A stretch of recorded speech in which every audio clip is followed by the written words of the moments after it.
I'm Sheila Wenger, and this is Shift is Happening. Thank you for being here. I am about self-help that lasts forever, not just little tips and tricks, unless they truly have a lasting effect and a paradigm shift on you so that you can measure and know that your life is changing as you're continuing through it. So today I have a visualization for you that is a visual tool that I often give my clients that if you commit to it, if you keep it in your consciousness every single day, it will literally create the paradigm shift that will change your life and make it so that it gets better and better and better for the rest of your life, regardless of what happens on the outside. Before I get to that visualization, there is a principle that coincides with this that is really important for you to grasp. This also is self-help that changes your life forever. And that is that you want to put all of your energy onto only what you have control over.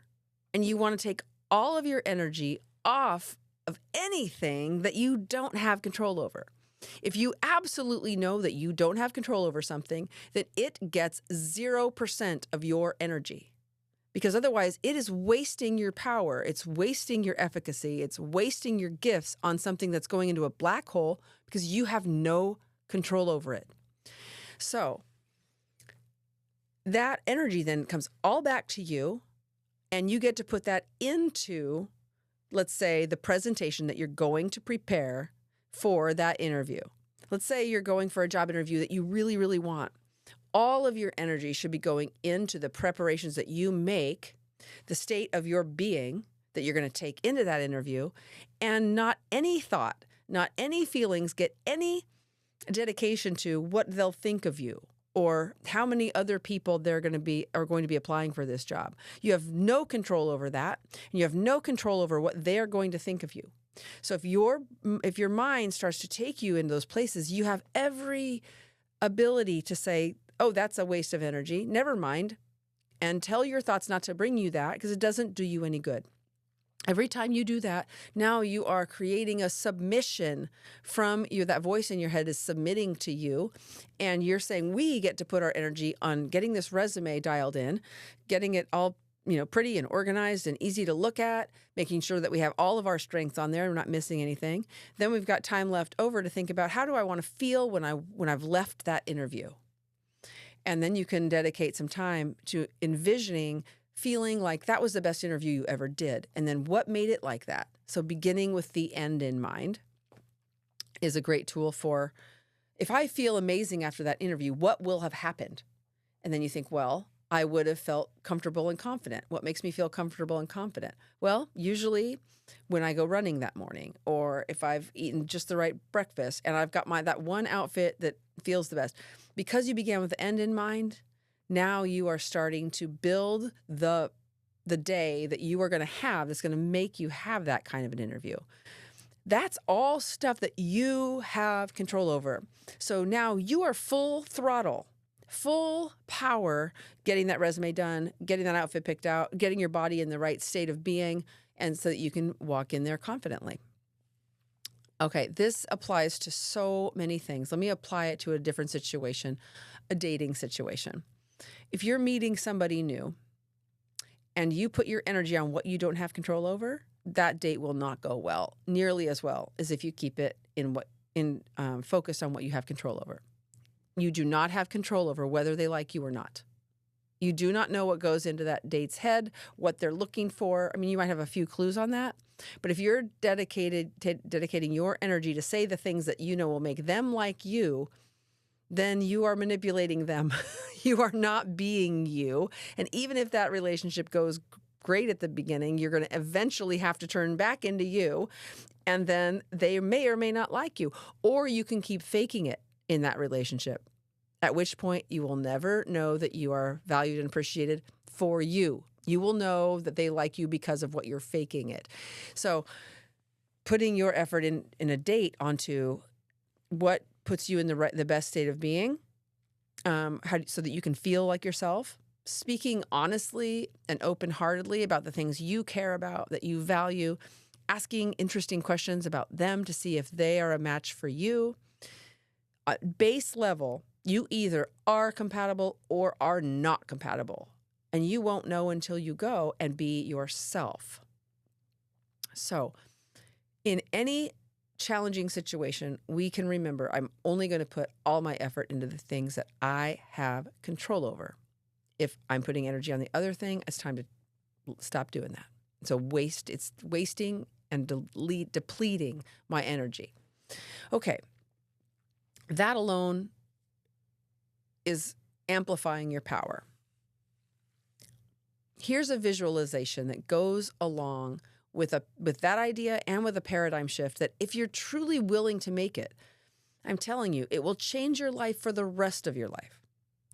Most people want a quick fix, and they're looking for something they can, do that's going to just immediately make them feel better right now. This will make you feel better permanently. It just takes practice and doing it every single day.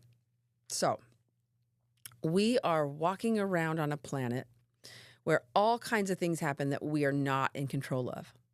Now, most people feel fear about that, vulnerability about that, and they want to avoid that feeling. So they either keep controlling things. They try to really make everything as best as it possibly can be so that they don't have to feel that terrible feeling of being out of control. So they'll get into this mindset of, when I have the right job schedule, when I have the right relationship, when I've remodeled the house, when I have done the next thing that makes me feel a little bit less than, I'll feel better. I will have controlled all the things on the outside so that they're the way that I want them, so I can avoid those feelings of it not being the way that I want them, and then I'll feel good. Okay, that simply does not work. If you've ever tried it, you notice that the needle keeps moving. So for example, lots of people have the experience of, I really want to have children. I want to be a mother or father. And then when they do, of course, they're elated.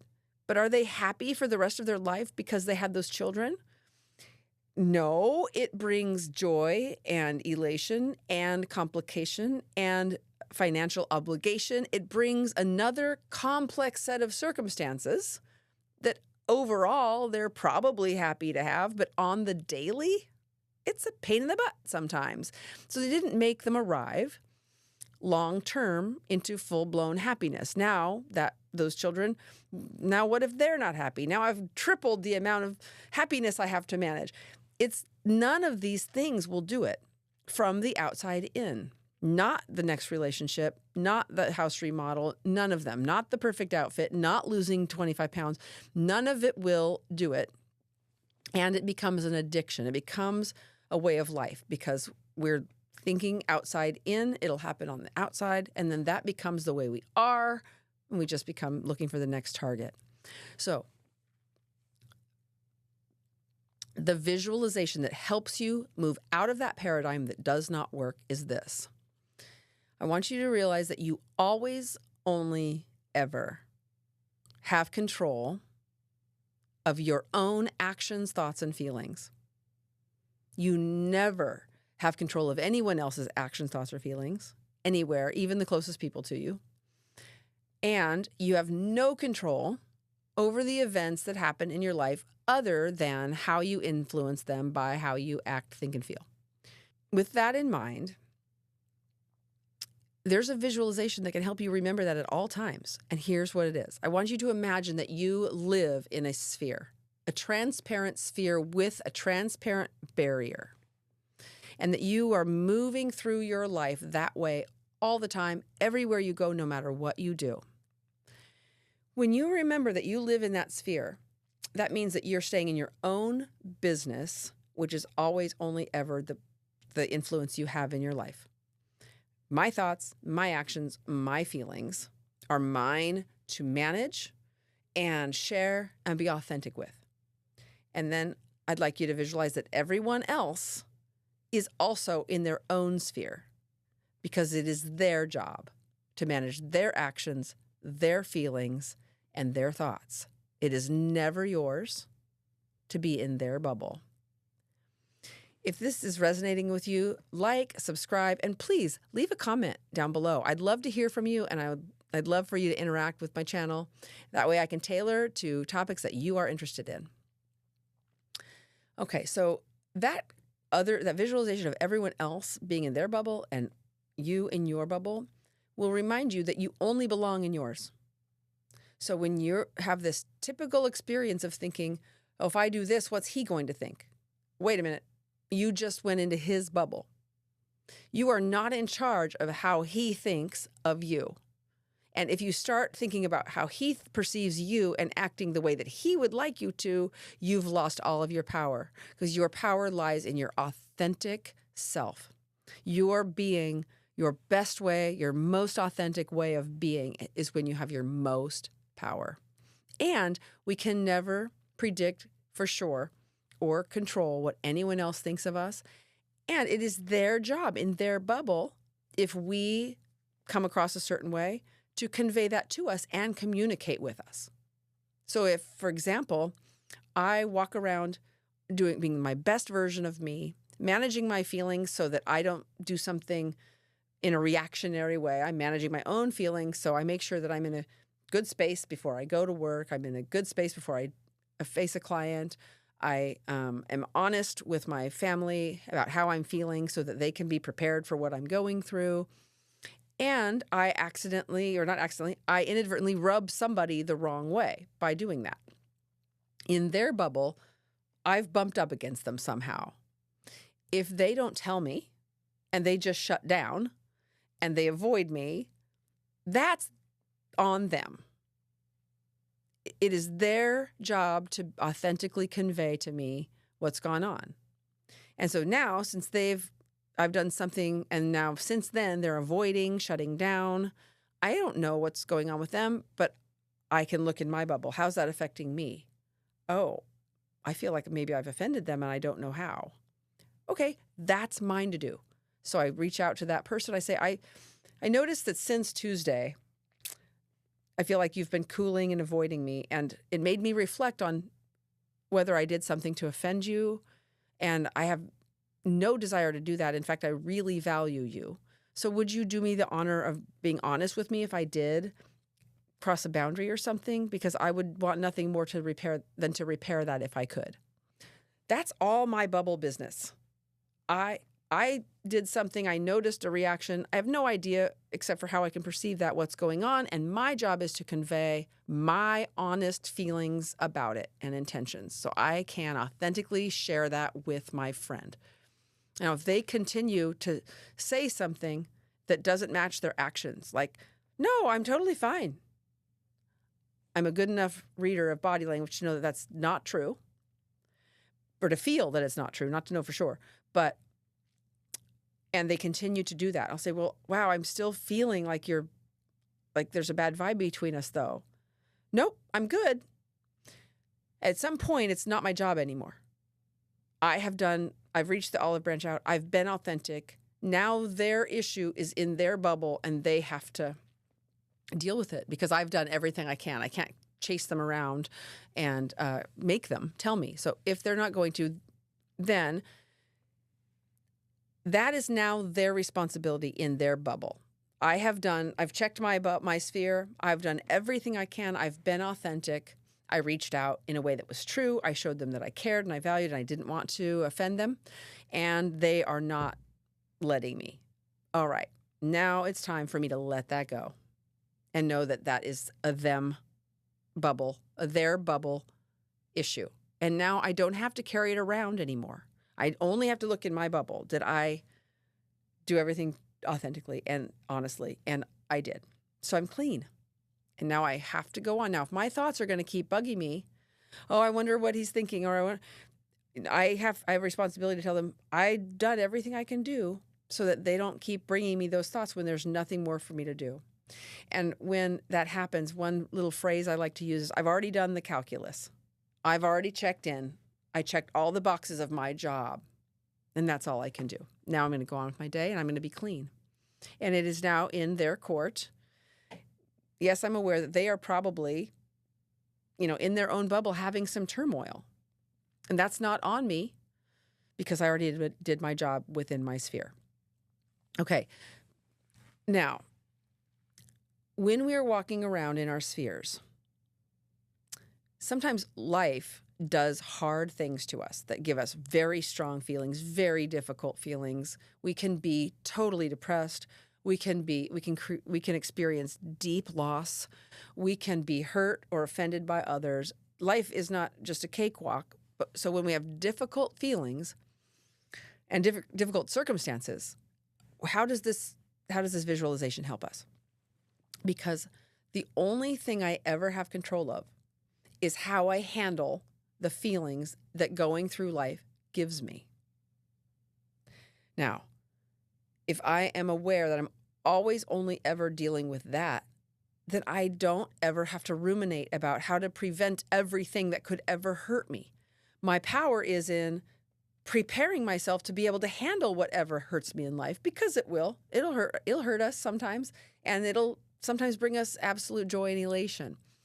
What gives us a sense of peace that is long-term, permanent self-help is to know, no matter what life does, I know what to do. That is true, lasting power. And I promise you that when you practice this, you get good at it. Meaning that when life does bring you a bump, you can get to peace quickly and automatically. It also changes the whole meaning of life for you. It's that I go through life, and whatever comes my way, I try to make it better and serve it with love, purification, managing it, handling it, and bringing whatever kindness I can to it. So let's say you come home and your spouse is a grump, and you're getting one-word answers, and you're getting, snappiness, and you didn't do anything wrong. An average person's reaction will be to snap back. Well, excuse me? They will go right into conflict because they didn't do anything wrong and they think they're entitled to it. There's no need to do that. Something's going on in that person's bubble. It's not about me. So if I know something's going on in that person's bubble and it's not about me, then I can just notice my own reaction. Like when I got snapped at, I'm like, okay. I feel a desire to distance. So I noticed that. I also feel some concern, like something probably happened. And so I might say, okay, do you need some space, or would you rather that I ask you about your day? That's my bubble, was my desire to distance and also my curiosity and concern about them. So I simply asked, what do you need? Would you like some space, or would you like to talk about your day? Now I'm giving them an option to tell me what they need. Because if I've had a bad day, sometimes I need space and sometimes I need to talk about it. So I'm empathizing and I'm asking. If I get snapped at again, just leave me alone. Okay, well, I will.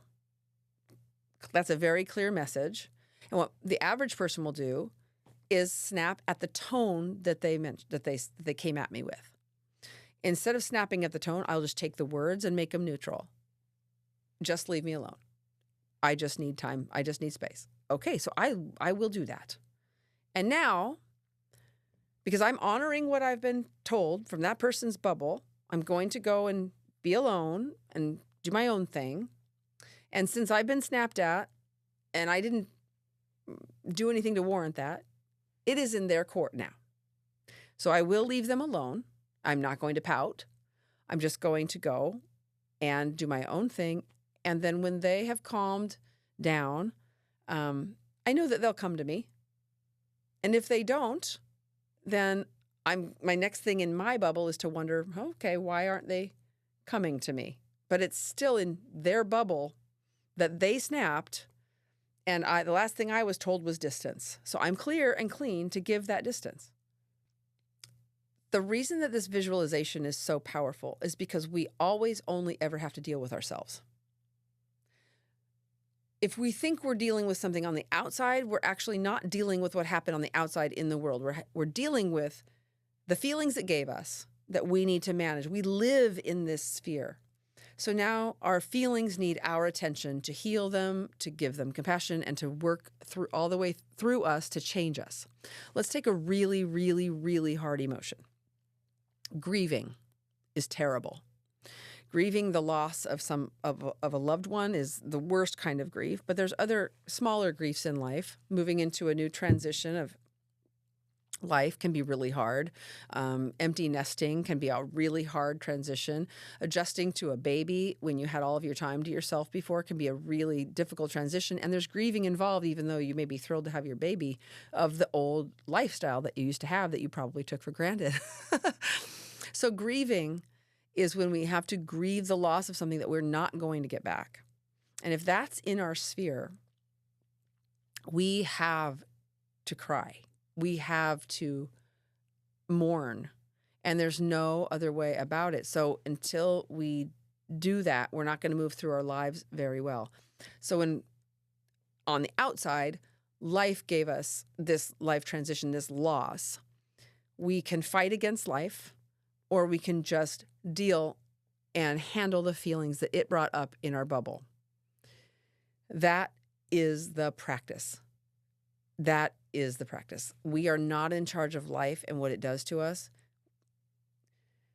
And whenever we get better at handling whatever is in our sphere, we send actually a message out that it is my job to adjust and handle any of the feelings that life is bringing me. Now, I'm going to make one final point on this. And I have to say it precisely because people will misread this all the time. We are conscious beings. And when we manage our spheres well, we are sending a message out to the rest of consciousness. So when we fight against life by resisting what comes in and don't live in our spheres and say, I cannot have it be that way. It cannot go that way. I cannot handle that life gave me this, and I'm mad at God, I'm mad at life, and we're fighting against it and resisting what's coming in. We're acting as if we're smarter than life, but we're not. And then we're setting up life to have to prove it to us that we're wrong, because it's not how it works. So whenever we are resisting, actively resisting, I won't look at it, I won't hear you say that to me, I won't accept this, we're forcing life to show us that we're not in charge, because we're not. And the opposite is true as well. When we respect that life is more in charge than we are, and we go, whatever you give me, I will manage my sphere, I will learn how to handle feelings, learn how to process those, choose my actions based on love and service as best I can, honesty, authenticity.